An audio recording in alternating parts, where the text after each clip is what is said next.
Hello and welcome to Artifacts, the show on City Cable 34 in which we talk about the arts and arts-related issues in Minneapolis.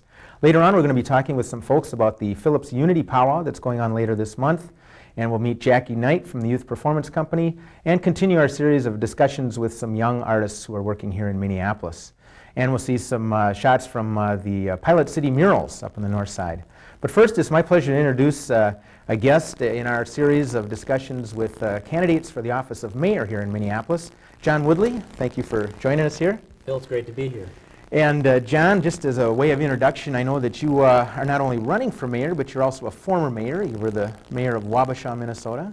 That's right. I was back in 1973, a long time ago, as a young man, elected mayor of Wabasha. Okay, and you were a business person in that city as well? Obviously, being mayor of Wabasha, Minnesota, if the viewers are familiar at all, it's a relatively small town compared to Minneapolis anyway, and so I had to have a job too. It was a part-time thing. So yes, I was in business down there for 11 years in my own small business. That's right, and now currently you're the executive assistant in the Ramsey County Attorney's Office. Correct. I'm not an attorney, but I work in the Ramsey County Attorney's Office, and my responsibilities are legislative advocacy policy, criminal justice policy for the Ramsey County Attorney's Office. Okay, well great, it's good to get to know you a little bit. On this show we wanted to talk a little bit about the arts in Minneapolis, your view of them. I know you're involved in the arts and your family is to some degree. I thought maybe if you could just share with us a little bit some of your thoughts about the role the arts play in Minneapolis, what it means to the city to have a vibrant arts community. I think that in my life, the thing that I've learned most about the arts, and my particular interest has been theater, I have to admit my bias. I've learned that without the arts, we do not allow our minds to expand. It's a wonderful, wonderful vehicle for breaking down barriers in our society. And I go all the way back to high school and my involvement there, but especially my experience in Wabasha. When I was the mayor there, it's very difficult being in a controversial position where the spotlight is on you, and I used the arts there to break down some of those barriers, use as a way to communicate with people in your city. Created an arts organization in Wabasha, a regional arts organization, brought other communities in, brought the rural communities in to develop programs, cultural programs and artistic programs in the city. Made it a big part of our life there. And it's continued to be a big part of our life here in Minneapolis, and obviously is a big part of the fabric of this community as a whole. Oh, sure. And it means a lot in other sectors, the tourism and the hospitality industry and things like that. But we've got some hard things facing us as well here in Minneapolis, economics, both on the kind of the macro level and certainly right here in the city. What are some of the challenges you might see facing the arts and a public official's role in that? I think that it's important for the city, especially now, to focus on cultural activity and artistic activity in Minneapolis from a business point of view. So much of what we do is obviously created by nonprofit artistic organizations, but they are in fact small businesses operating in a commercial environment in our city. And we can, as a city government anyway, be very, very helpful in nurturing that development. We can do it through organizations that we have, MCDA. Most of the majority of our arts organizations in Minneapolis are not the size of the Walker, the Guthrie, and those types of organizations. While they require mega dollars in order to operate, some of the smaller theaters and artists and choral ensembles and chamber ensembles and those types of organizations don't need a lot of money, but they do need help. They need help getting started. They need help on the business side. Sometimes there isn't a lot of expertise. Through the MCDA, our Minneapolis Community Development Agency, we should be looking at a plan, a philosophy of including arts organizations and nonprofits in our overall long-range plan of developing commercial activity in our city. And I would really like to emphasize that, to treat the arts as a business, to help them in that aspect. Okay, well that sounds great. Obviously there's the downtown presence. You mentioned some of the major institutions, and a lot of the mid-sized groups are in the downtown area or on the West Bank as well. Any thoughts about maybe bringing some of this activity into the neighborhoods as well? some of the most vibrant or most active neighborhoods in our city have flourished because of their basing their economies on the arts. And Cedar Riverside is just a classic example of the ability to take what was already there through the University of Minnesota, the Mixed Blood Theater, the Southern Theater, Theater in the Round, and I'm probably missing a couple, but I mean, it's just an exciting place to be, and they have identified a resource there and capitalized on it. We can look at that and we can go to other neighborhoods and using, again, resources available through the city, nurture that and develop that, that kind of cultural activity through our park department, getting children involved in the arts, through the neighborhood revitalization process. I would encourage as mayor to think about when revitalizing your neighborhood on a formal basis like we're doing with the neighborhood revitalization program, to think about the cultural track. Let's not forget that. Let's keep that in mind in everything that we're doing. So perhaps some of the neighborhoods could include those thoughts along with some of the more bricks and mortar kind of ideas in their planning. Absolutely. Not only in softening the bricks and mortar with maybe an artistic form, but what you put inside the bricks and mortar once it's built, the kind of programs that we provide. There is nothing better, I think, in our neighborhoods or in our society to bring people together than cultural affairs and the arts. I mean, and again, our family has had such a long history of being involved in the arts. We as a family have I've directed, my kids have acted in shows, I've acted in shows, I've written shows, I've had some of my shows produced. Well, this is news to me. I didn't realize this. Very much involved. I've had 2 shows that have been produced that I've written in various theaters in southern Minnesota. And I've also directed some stage shows. And our family has participated in community theater since 1972. Okay. Been very, very active. And my children here in Minneapolis have been very active in theater, especially through the public school systems. My daughter at South and my son at Southwest, where they graduated from, were very active. My son played saxophone, 13 years at the piano. It's just and he was very active in Fuller Young People's Theater. Oh, sure. Many people will recognize that. Yeah. So yes, we have had a long, long history of activities in the arts. Just to verge off on that a little bit, what kind of shows did you write? What kind of themes do you like to talk about? I realize you got other jobs now, but... My experience in a small town and being in business and being the mayor has been one that, I'm always sort of... When I come into a conversation or walk into a cafe and sit down at the table, the conversation changes. They may have just been talking about something I did as mayor. Sure. And so then things change, and that always sort of bothered me. So what I tried to do is become more of an observer. And I would start to write down what I observed. And a classic example is a play that I wrote called Cafe. Is I spent a long time during the early, late 70s and early 80s, during the Reagan years, being very frustrated politically. And I started observing what people were saying in the community about Ronald Reagan and the way he was running the country. And then the attempt on Ronald Reagan's life sort of gave me the hook that I needed. And it was one of the plays I wrote then, kind of a small-town cafe reaction to the attempted assassination of a president.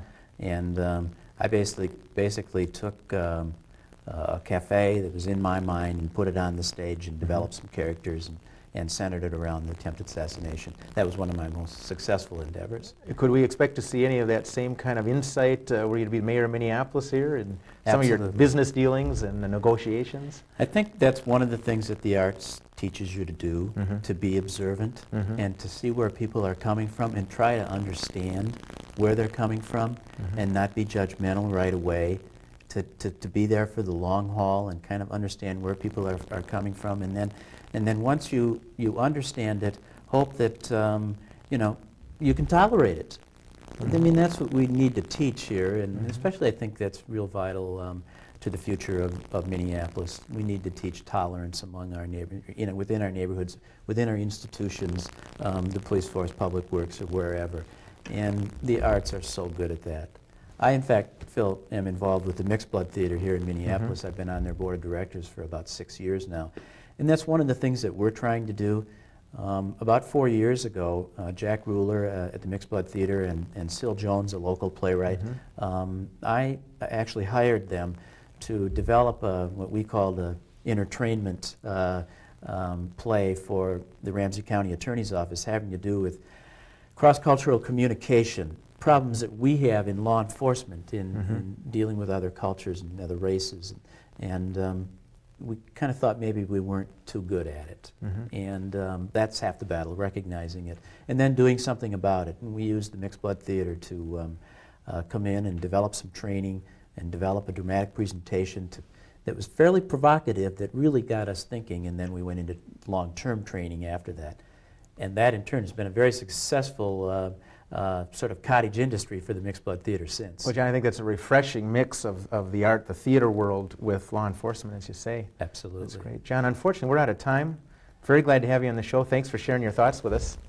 I appreciate being here. Yes. This is exciting. I wish we could do it again. Look You forward know to that the arts will be a big part of my administration. Thanks, John. Good to hear. And we'll be back in a moment with Jacie Knight to talk about the Youth Performance Company. But first, let's take a look at some murals that are up on the walls and outside of Pilot City in North Minneapolis.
Well, I hope if you haven't seen those particular murals in person, you get a chance to go up there to the Pilot City site in North Minneapolis. I happen to like those murals a lot, the Roy Cato, the two smaller ones there outside, and then the large mural by Tacumba Aiken.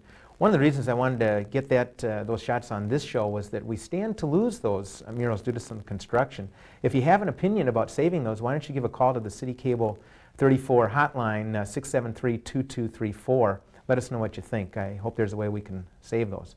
But turning now to my next guest, somebody I'm very excited to have on the show is Jacie Knight. She's the artistic director of Youth Performance Company. Jacie? Hi. Glad to have you on the show. Well, thanks for letting me be here. You I'm bet. excited to be here. You bet. And we'll talk about some of the productions, and I understand you have a little bit of news for us in terms of where you're going to be.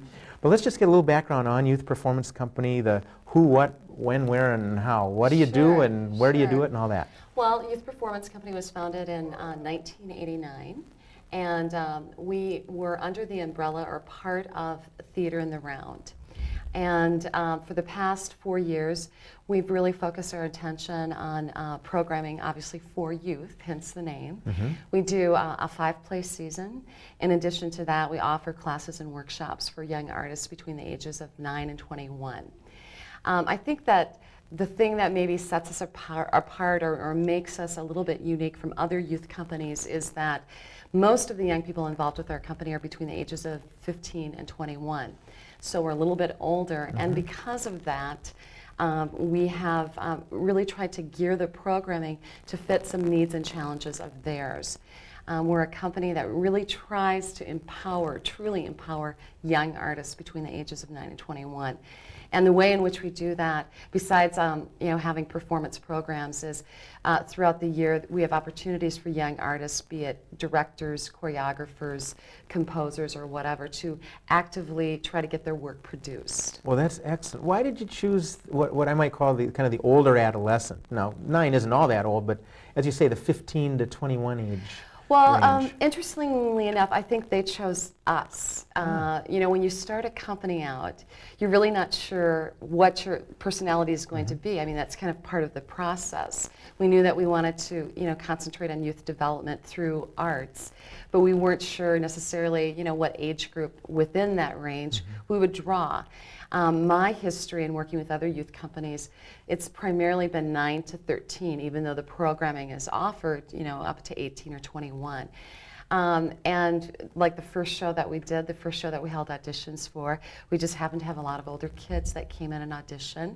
They got cast in the show, and I think, once other older kids saw that they were involved, they went, I'd like to be involved. Some too. peer influence then. Absolutely. Now let me ask a question. I work with young people in a lot of different areas. Do you get a lot of boys as well as the girls? We have been very fortunate that we have, which is also very unusual. We will have anywhere between 30 and 40 young men audition for a show. Really? That's remarkable. Yeah. So we feel very blessed. 5-show season. 5-show That's season. ambitious in itself. Yes, it is. Now, what is your season? Our upcoming season for next year, we're starting off with, it's our 5th anniversary. So we're starting and ending the season with the same 2 shows that we began. And so we're starting with Tom Sawyer. Then we're doing A Christmas Carol. So we're going to, try to put a dent into the Guthrie's clientele. The 3rd show of the season is probably the most interesting for us and the greatest venture off our path that we've done before, and it's called Incident at Little Rock. And it's a show that is going to examine the situation that took place in Little Rock, Arkansas in 1957, where the schools were mandated to integrate. And it's from the perspective of high school students. Okay, so not the politicians so much, but the young people themselves and what it meant to them. Yeah, and what it meant to them. Yeah. And then our next show is Alice in Wonderland, and we end the season with Jack and the Beanstalk. Sounds great. And that goes back to, what, 89, the Jack and the Beanstalk and that? Yeah. Well, you just intrigued me there with the incident at Little Rock. What's moving you in that direction with that show? Why choose that one? Well, it's a project that we have wanted to do for, like at least two years. And we are a theater company that up until this point, we've received no grant money. We're completely solvent on ticket sales. You're 100% earned. We're 100% earned, and we are a nonprofit. I think you're the first person to sit in that chair and tell me that. That's amazing. Thank you. That's amazing. So because of that particular situation, we've always had to be very careful on the shows that we choose to make sure that we are definitely getting that audience in order to meet our budgetary needs. Sure. We are hoping that now we have a reputation strong enough within the community and certainly within the schools, because that's a really important part of our audience, that it doesn't necessarily have to be a quote, known fairy tale or a children's story. We wanted to do something that was a little more topical, but not something that was preachy. And so we felt like this was a perfect vehicle because it's something that actually happened, in history, which really is relevant to what's going on today, which is discrimination. Well, and I suppose that there's an opportunity then to bring in audiences who want to see it as, if you will, social studies and history and current events or earlier events. Not only to come in and just see theater per se. Exactly. Maybe that's part of your marketing there. And our board has decided that this, we call this the 5th slot, even though it's in the middle of the season, but it's an additional, we used to do a 4-play season, and that slot will always, deal with either, some sort of, issue or something that is important to young people. Right. But you're willing to take a little bit of an audience development risk there, too. Yeah, and I think we do that through our other shows. In addition, we really try not to do the Disney version of fairy tales. Yeah. We feel it's important to educate our young audiences as well as our young actors on all the different types and styles of theater, and that a story can be told many, many different ways. An example being, we just did Adventures of King Arthur, and we set it, even though the text was very traditional, it was all done in rollerblades. It was set kind of in a futuristic set that was kind of like an exploded playground with a lot of graffiti, a lot of garbage. Like the world has become a massive... I was going to say, I saw the set, it was very urban. Yeah, it was very, very urban. And the response to the show was tremendous, especially from educators that brought in school groups and, what that made those kids think about. I was going to say, does that draw the young audiences, does that relate to them better then? I felt so, very much so, because those stories are very complicated, you know, and it helps bring that text in more of a contemporary way, even though we kept it traditional, towards the story. And, we like to take those kinds of risks. We also did an adaptation where we spoofed Dracula this fall, and we spoofed horror movies that were made in the 30s and 40s, so that it wouldn't be scary, it would be fun. We like to put twists on things. A little humor in those. Yeah, absolutely. Where do your audiences come from? They really come from the entire metro area. We draw, usually during a year we'll draw between 130 and 150 different schools. And then what I call our John Q. public audiences, which is primarily on the weekends, they really do come from Minneapolis, St. Paul, the surrounding suburbs. Metro-wide, though. And so you have some matinees, obviously. Yeah, our schedule is very, it's always the same. We do weekday shows at 10 a.m. and 12:30, evening shows Friday and Saturday at 7:30, and weekend matinees Saturday and Sunday at 2. Okay. We've got a couple minutes, but I don't want to let you go before you share with us some news about the Youth Performance Company. You've been, well, you tell us, you're moving. We're moving.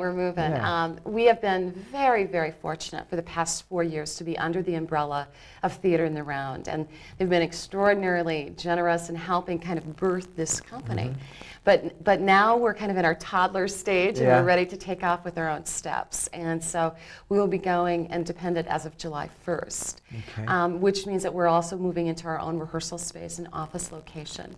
And that's going to be on University Avenue, very close to the University of Minnesota. Okay, great. In southeast Minneapolis, Yes. then. Well, congratulations. I know that's a Thanks. remarkable odyssey. Yeah. Sure. Yeah, I wanted, for just a moment, we've only got about a minute or so left, I want to talk briefly about the young people that come to act and learn on your stage.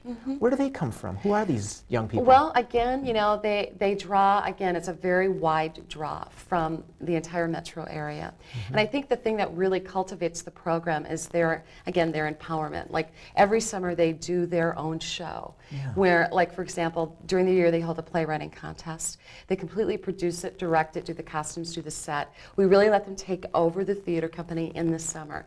And it's amazing what they can do, which is really anything. And that is such an important thing for them to have that opportunity, which is also very unique. As you know, as an artist, it's really difficult to get that first crack at directing a show. Right, and this goes back to what you're talking about, empowering these youngsters in their craft, in their art. Absolutely. The other thing that I do want to mention very quickly is we also have expanded and we have a youth dance company, which is another division of our company. And we hope someday that we'll have a cultural arts center and have a visual arts division and dance and vocal You're music. thinking big. Yeah, I just need a building. All right, Jackie, if people want to get in touch with you, is there a number they can call? Yes, 333-2018. That number again? 333-2018. Okay, Jackie, thanks for being on the show. Thank you, Phil. Best of luck with your move. Okay, and we'll be back in a moment with some folks from an upcoming powwow to be held in the Phillips neighborhood this month. But first, please take a look at this factoid about the arts in Minneapolis.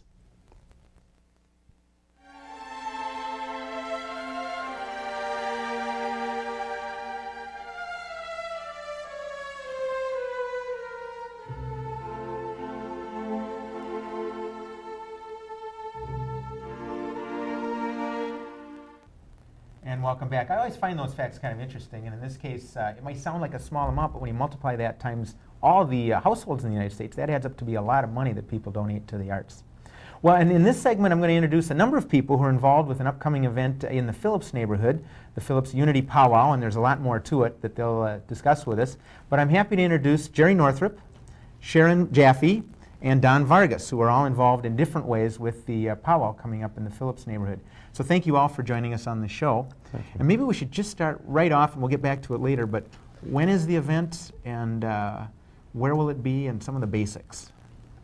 The Phillips Unity Powwow is June 19th and 20th, which is a Saturday and Sunday, in Peavy Park, which is at Franklin and Chicago. And for those of you who know Peavy Park, it's really changed in the last year because the neighborhood has done an incredible job of taking control and ownership and removing Snyder's Liquor, and it's now a park. And in fact, on June 30th, at the end of this month, there'll be the Phillips, what is it, Phillips Pride, Phillips Pride, Phillips Power. It's a second annual celebration to signify the fact that the park was now reclaimed for the neighborhood back from the elements that, the negative elements in the neighborhood.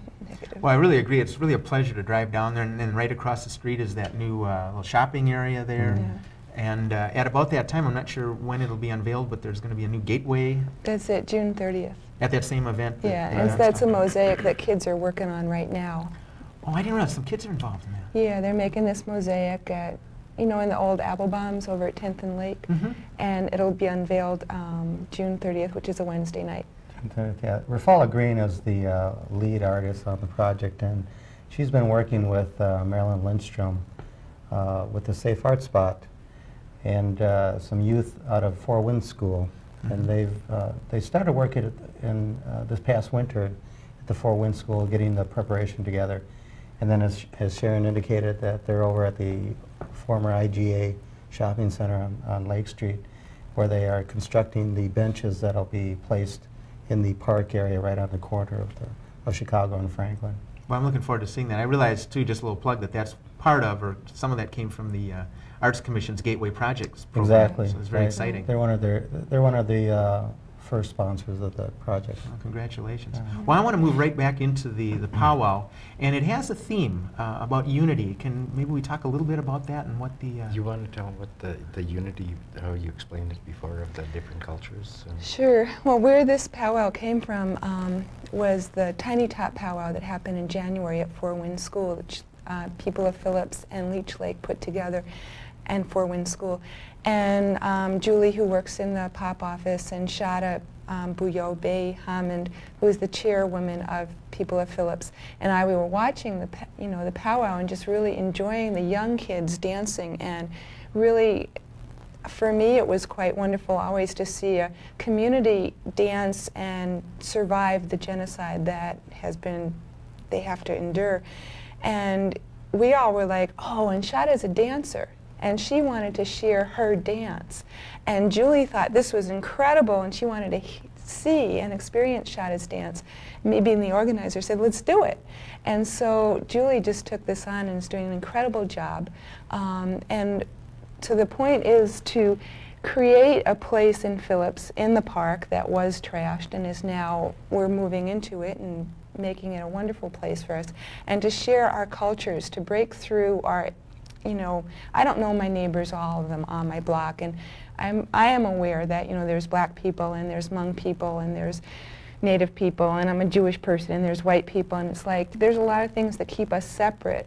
And so art, and particularly in this instance, dance, is a great way to bridge that, to make community. And for people that are scared to go to powwows, it's like, some of my friends won't come with me to a powwow because they don't know any Native people, and it's not their thing, and they don't feel welcome. But, we thought to invite people from lots of communities, then more people would come and learn about a powwow, and it would be a more interactive thing. So there's Cambodian, and Hmong, and African American.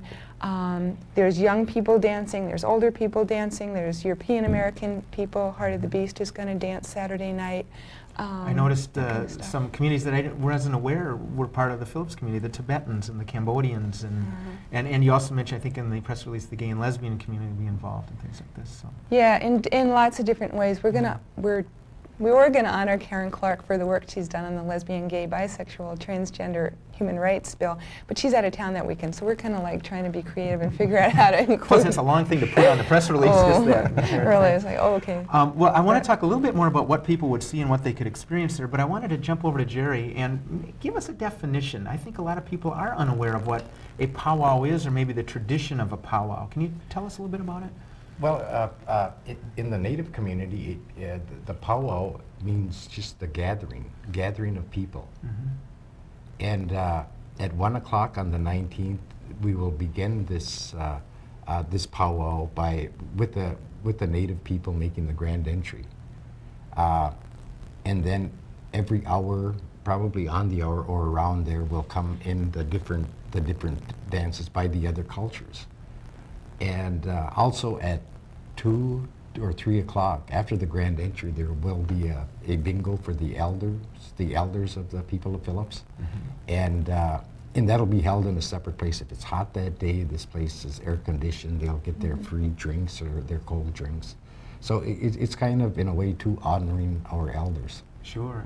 From what you describe, it sounds like a very inviting kind of an event, something for all ages and a variety of interests. I think you also mentioned earlier that traditionally in powwows, dance tended to be a part of what a powwow is. Yeah, although this is, I'm not going to call this a traditional powwow because it won't be a traditional powwow, although there will be traditional dancers there. I am a traditional dancer. I'll be there. There will be honoring of the flags in the traditional way of our eagle feathers, which is respected in the Native community.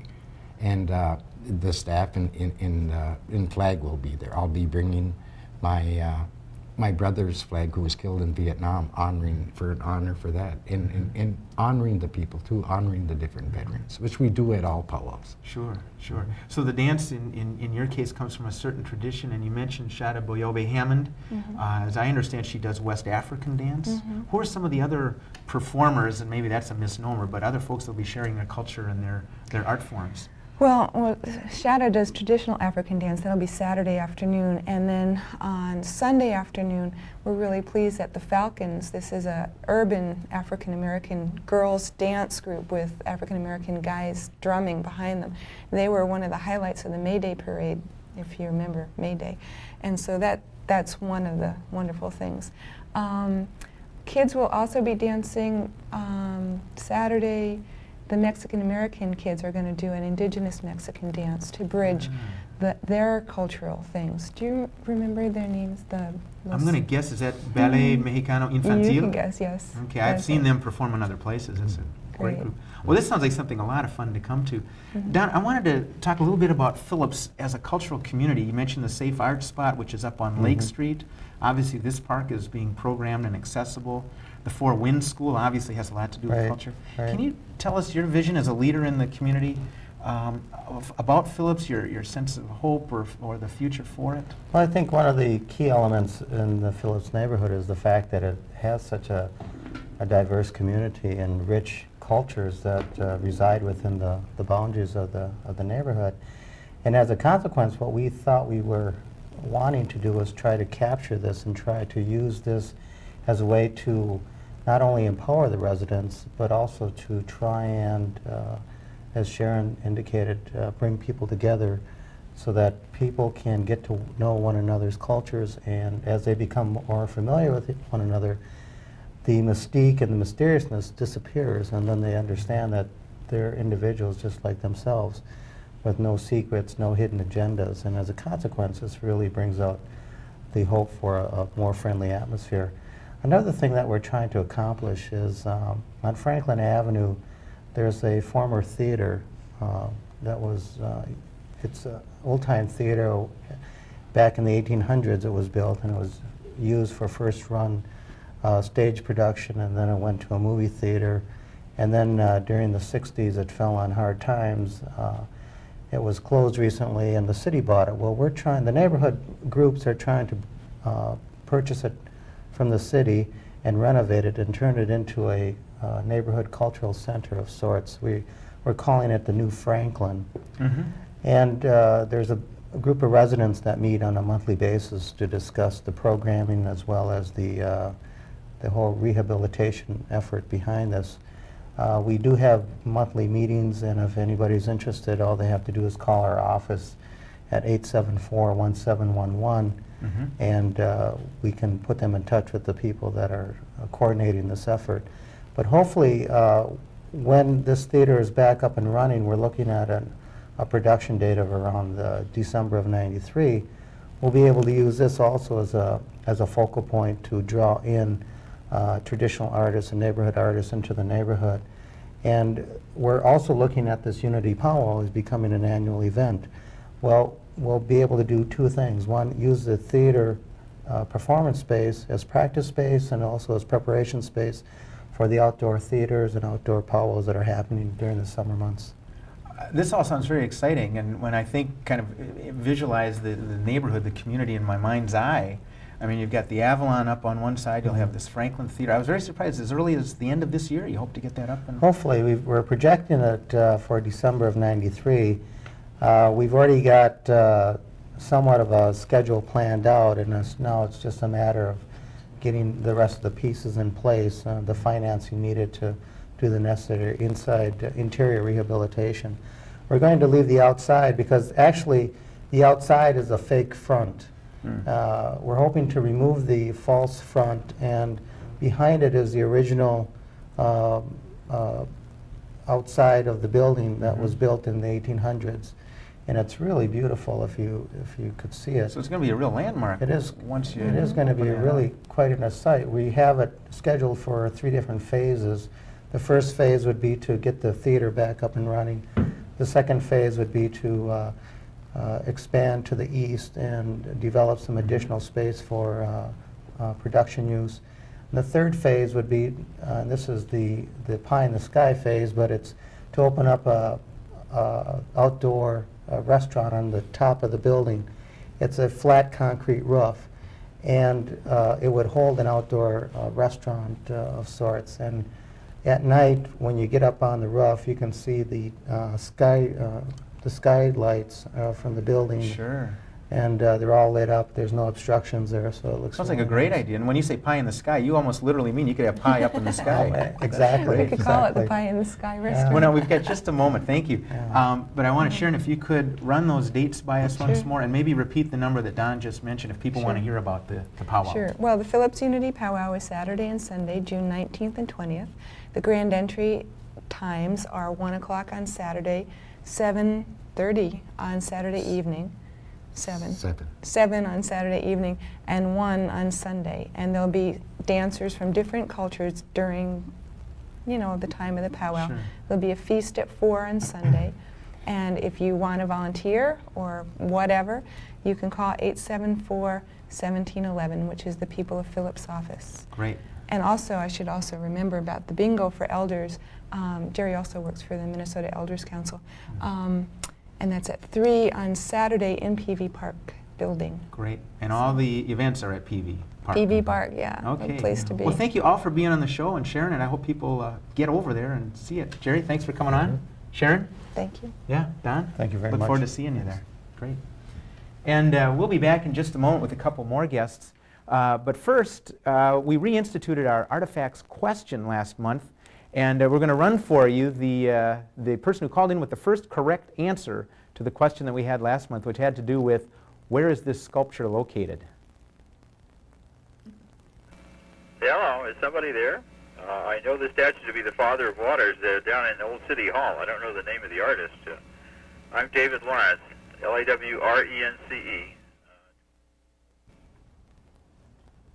Okay, and we'll be sending him his fabulous prize, so thanks to that caller there who came in with the first correct answer. Now, this month's question has to do with the Phelps Fountain, which is currently bubbling away in the Rose Garden in South Minneapolis. The question, and again for fabulous prizes, the first caller will win something if they can tell us where the Phelps Fountain was originally located. It was somewhere else in Minneapolis. So call the City Cable hotline, City Cable 34 hotline at 673-2234 if you think you know the answer to where the Phelps Fountain originally was located.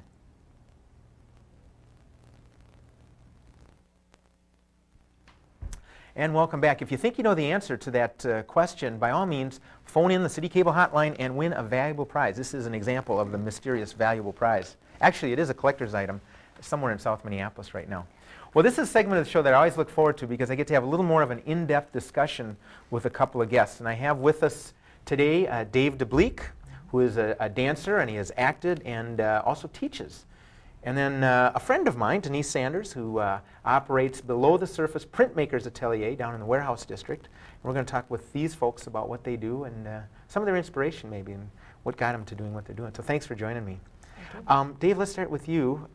Dance, what kind of dance, what format, traditions do you dance in? I do modern dance, and right now I'm dancing and teaching with the Nancy Hauser Dance Company in Minneapolis. I was an apprentice with them for 2 years, and now I've been with the company this last year. And I also teach the children's program there and adults. Oh, great. All modern dance. All in the modern idiom, as they say. Yeah, so we're always barefoot, Sure. working with abstract qualities, principles of motion. Great.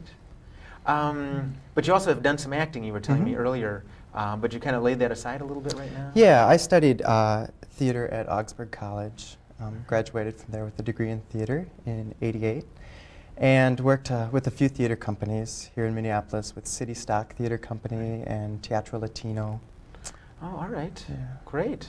Great. Well, I want to talk a little bit more about your dance, but first I want to hear a little bit more about Below the Surface. I always want to say something else. It's Below the Surface Printmakers Atelier. It's a mouthful. Yeah. And what is that? For the benefit of folks who don't know what an atelier is. Well, it's a printmaking studio, and atelier is French for studio or workshop. And I chose that word because I studied printmaking in Paris with Stanley Hayter. And that was for a year and a half in the late 80s. And that was called Atelier 17. So I wanted that word in there somewhere. So there's kind of a little bit of a personal tie there. You Yeah. studied at an atelier. You wanna Yeah, carry so I that? wanted to carry it over. And it's called Below the Surface because I'm a printmaker and artist, but I specialize in etching. And etching is where you would do an image on a copper or zinc plate, and that's why I brought You this got some examples along. here. This is a copper plate, and this is the print that came from the plate. And I chose the title Below the Surface because etching is the only printmaking medium where the ink rests inside the plate, whereas lithography, the ink is on top of the stone or the litho plate. In silkscreen, it's on top of the paper. And in etching, all of the lines and images are etched into the plate. Therefore, the ink rests inside the plate, so before you get the image, it's got to lift out of the interior part of the plate, basically. Okay, I think our And cameras that's one are- reason, you can barely see it on this print, but on all etchings you'll see a beveled edge.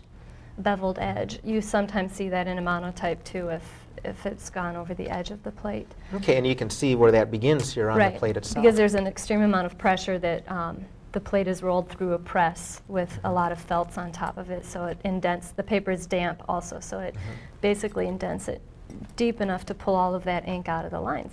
As long as we're focused on these, I'm going to ask a non-visual artist's question of a visual artist. I'm looking at the plate here, and then I'm looking at the finished product. How difficult is it to envision what you ultimately want to see on a piece of paper and translate that from something here that's in reverse, that is that doesn't have the same visual quality as a piece of white paper?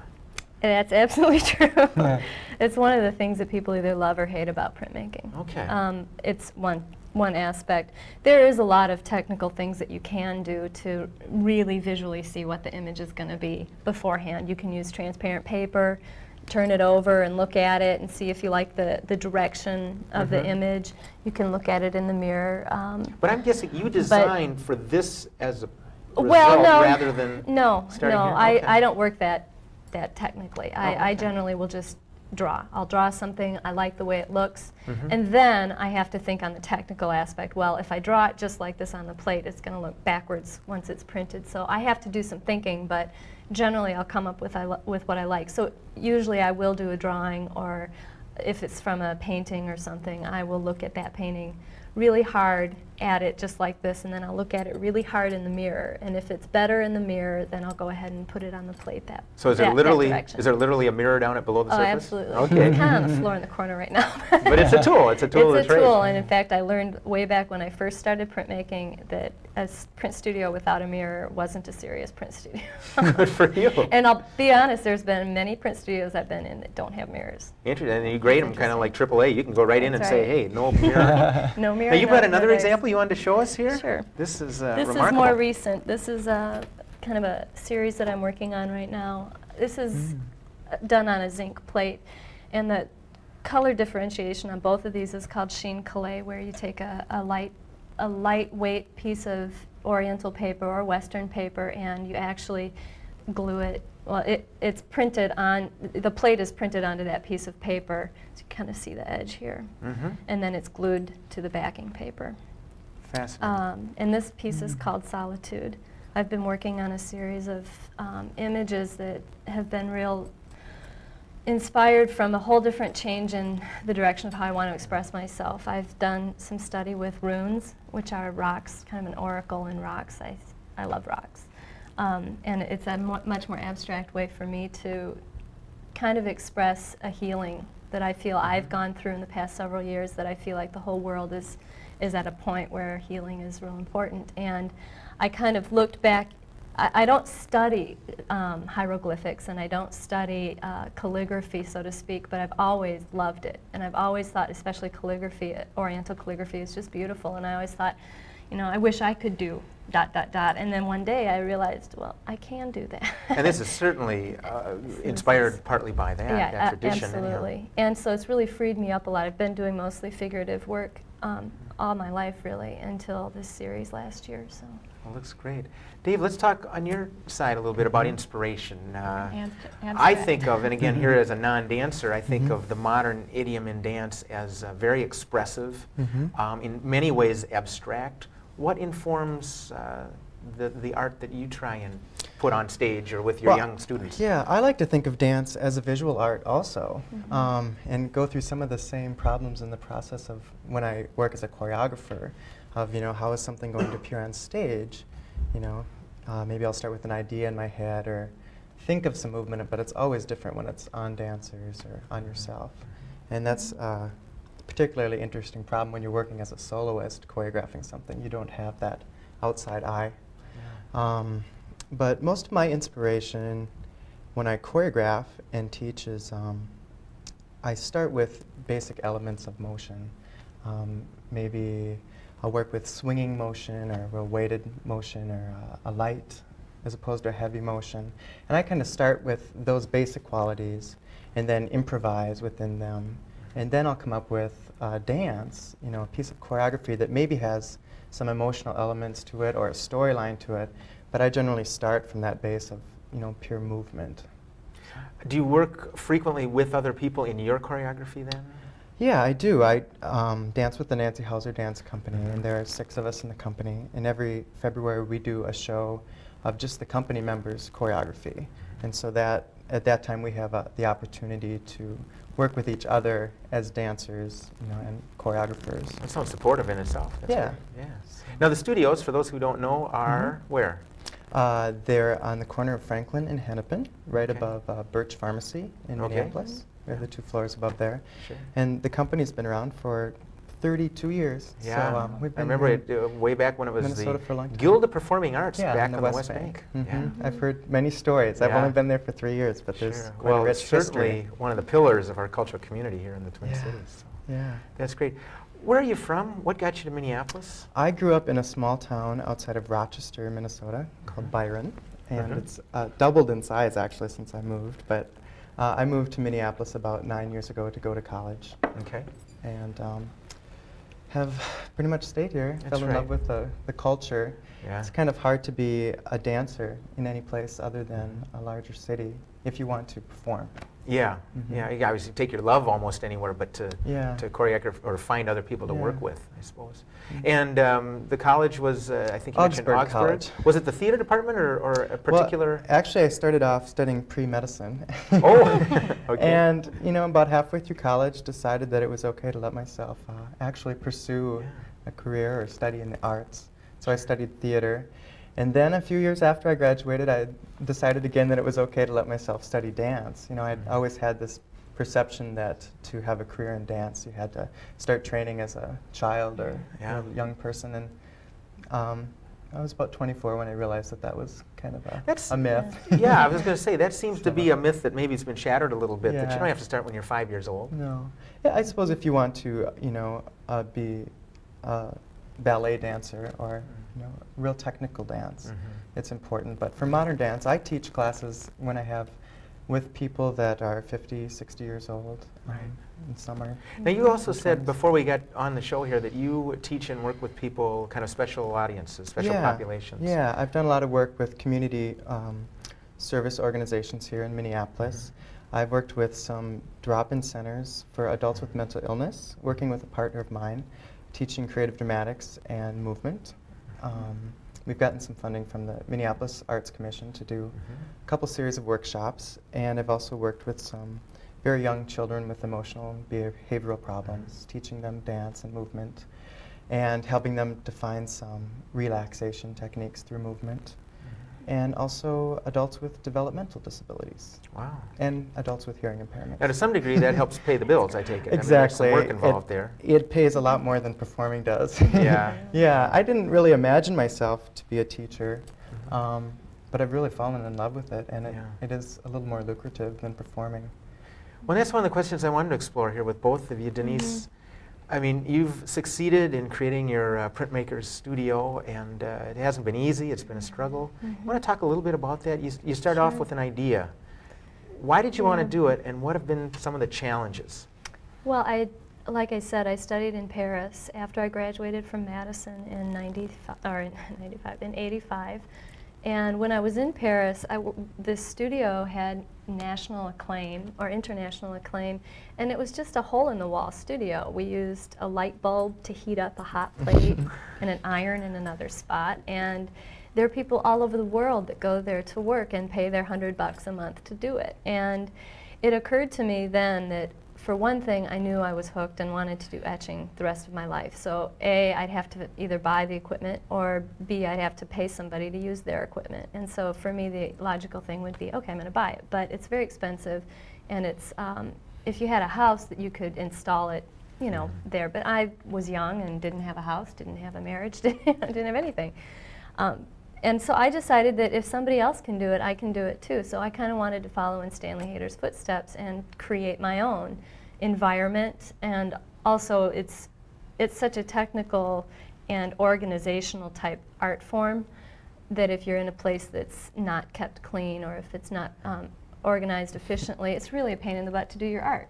So I decided I wanted to create what I wanted, where I wanted to work, and that's part of what brought me to Minneapolis. I thought this would be a real good environment for that. So you had these thoughts before you showed up in Minneapolis. I could say I've had the studio for 6 years, because it took me 2 years of thinking about it and creating it in my mind. And somehow, much like Dave, Minneapolis seemed like a fertile ground to come, and this might take root. It really did. And my sister lived here for 7 years, and she was an actress. And so she had the, you know, I visited her a couple of times, and I just thought it was a really nice place. And I've traveled a lot in the country, and I honestly couldn't really think of any place I'd really rather be, any city. And so far, so good. It's a livable place, except for the weather. It's good. But you got an indoor studio, so. Yeah. So anyway, I think the struggles have been trying to network, trying to let people know that the studio is there, it's available. I never even did explain what it is. It's a printmaking studio that I rent space out to other artists, other printmakers who have the need for the facilities to have access to the press and the chemicals and solvents and that. And so they sign a pretty slim contract, and they sign up for a month to 6 months, and the rates depend on the length of commitment. Right. So I always had it in the back of my mind that potentially I could make a living this way, because I don't want to do art over here and wear another hat, being a secretary or being a waitress, which is the hat I wore for 10 years. Right.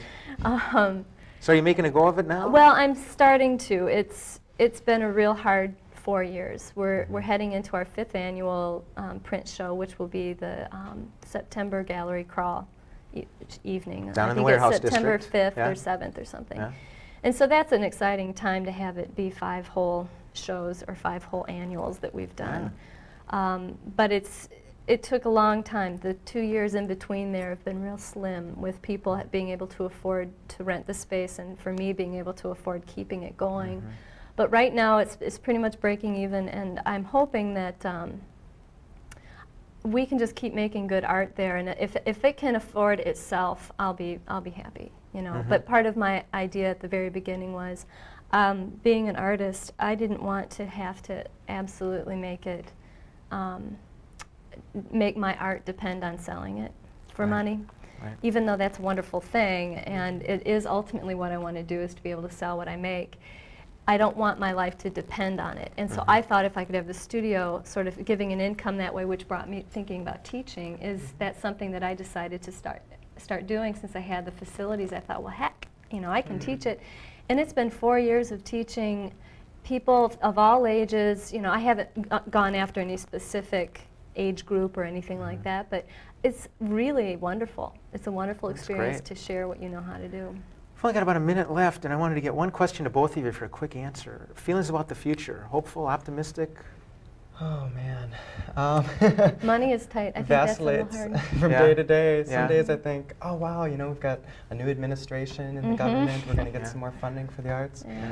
And then, you know, I read that funding is being cut, or, you know, I go to an audition for a grant or a fellowship, and there's 40 applicants for, you know, one fellowship. Right. Same kind of thoughts? It's the exact same thing, yeah. It's real hard to find funding. If you're not nonprofit, if you don't have some label that says this is okay to give me money, I mean, if it's not product for sale sort of thing, it's hard to get support. But it's not going to stop either of you. Hell no. Oh, no.